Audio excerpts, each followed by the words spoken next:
At the start of 2020, I was a junior in college, recovering from major reconstructive foot and ankle surgery. Months of immobility, piles of painkillers, and all of a sudden, COVID. The world started crumbling around all of us. I'd never felt more helpless, more useless. I could only watch. And as I did, one story kept appearing. Food piling up on farms as food banks faced the longest lines they'd ever seen. It didn't make any sense. On one hand, you had farms with more food than they could even throw away. And on the other, food banks couldn't possibly get enough food through their doors. It's not a matter of food production. We throw away 10 times the amount of food we need to end hunger before it even reaches grocery stores. So why wasn't it reaching people? I'm from a suburb in Connecticut. I know nothing, well, knew nothing about agriculture, food banks, logistics. But if you ask my mom, she'll be quick to first roll her eyes and then share that I'm the type of person who really struggles to let something go if it doesn't add up. So my brother, some friends, we started calling these farmers we were reading about. Hundreds of them. And hundreds of calls, days later, we get through to an onion farmer who is digging a ditch to bury 6 million pounds of onions. He said, if you get a truck here, you can take whatever you can. And we did. We pulled together $900 and paid a truck driver to pick up 40,000 pounds of onions that he brought back to a local food bank. The next day, eggs, same deal. Some of my co-founders in California rented a U-Haul, picked up 11,000 eggs and dropped them off at a food pantry in Santa Monica. And just like that, the FarmLink Project was off to the races.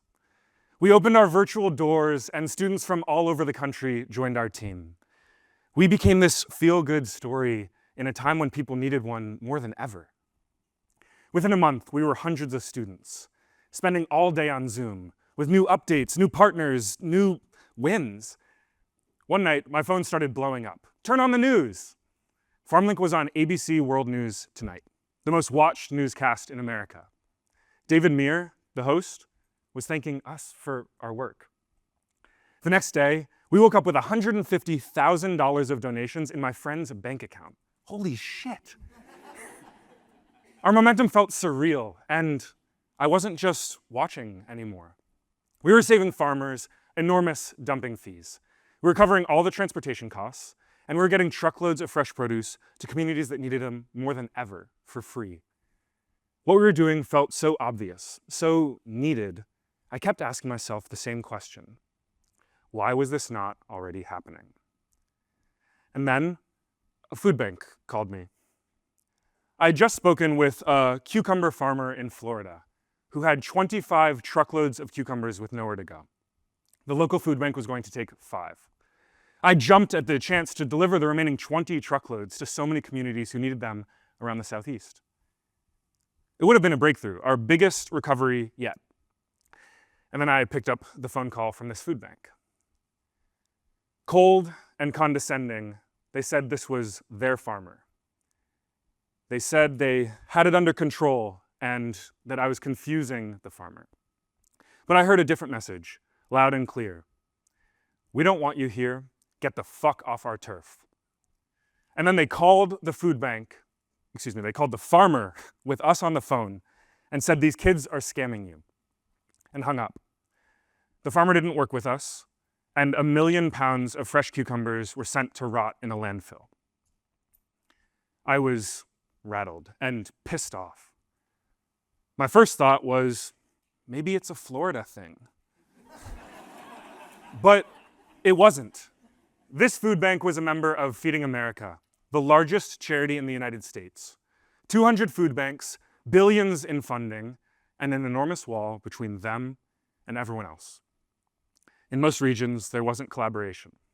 There was a turf war, and we were a threat. As a young startup founded by idealist college students who wanted to change systems, David and Goliath style, we had just found our perfect big bad. I could hop on my soapbox and condemn Feeding America, this immovable object that is preventing progress in a system that desperately needs it. I could fulfill my duty as a graduate of Brown University. But then what? If we toppled this food bank oligarchy, how would we build it back better than before? We didn't know, and that felt wrong. So we fought our rebellious instincts and we went the other way. We became obsessed with understanding the needs of food banks. And we learned when surplus happens, it happens in waves, in tsunamis. Hundreds of thousands, millions of pounds of a single type of produce. The local food banks will get their fill, but they don't have the capacity or the mission to see to it that those piles of remaining food get to other regions. So that was it. The gap. Not growing more food, not building more warehouses, logistics and collaboration. Our ultimate long game became to get food banks to help each other. Our thesis, they knew where these piles of surplus were, they just didn't know what to do with them. So every time we'd speak with a food bank, we'd now tell them, if you ever have access to more than you can handle, we'll help get it to a place who needs it. And when they have surplus, you'll benefit right back. Collaborative donations. It's a simple concept, but I explained it so many times for months, it felt impossible to believe anything else.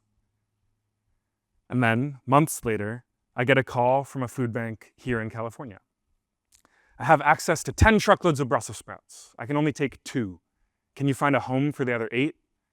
400,000 pounds of Brussels sprouts, just like that. And we got another call the next week, and another. It was working. 2 years later, at a national food waste conference, sexy, a CEO of a Feeding America food bank asked if we could go on a walk. My first thought was, is he gonna kill me? But I had also just watched Goodfellas. To my surprise, we rounded a corner and he began to cry. He said that on a call with 20 other CEOs of Feeding America food banks from his region, the leader of their group had told them, if you have surplus, send it to a landfill before you call FarmLink. He said he was ashamed to be a part of something like that. And he would leave the Feeding America network 6 months later. Even saying it now gives me a pit in my stomach. Send it to a landfill before you call FarmLink. But what kept me level in that moment was the same thought that gives me optimism now. It didn't matter. For every food bank that was stuck in their ways, 10 more were coming forward to work with FarmLink. A few months later, FarmLink would become the first nationally recognized nonprofit partner to Feeding America. The organization with people who'd once said to send food to a landfill before working with us was working with us. We'd started to move an immovable object. Today, FarmLink has moved over 500 million pounds of fruits and vegetables to communities around North America. And over half of that has come from collaborative donations. And yet, FarmLink's work is far from over. 47 million Americans are food insecure today. But the infrastructure exists. The relationships exist, and we've proven this works. It's now a matter of capacity. If you know anybody in agriculture, logistics, and especially philanthropy, an introduction goes so much further than you might think.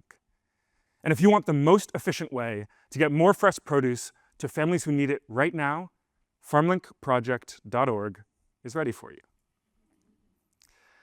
The next time you see a system that's broken, and you will, you might feel that urge to tear it down. I'm not saying don't. Sometimes that's the answer. But before you do, ask yourself, are the people holding this system together the ones best positioned to fix it? With FarmLink, we didn't tear down a system. We built the piece it was missing. Thank you.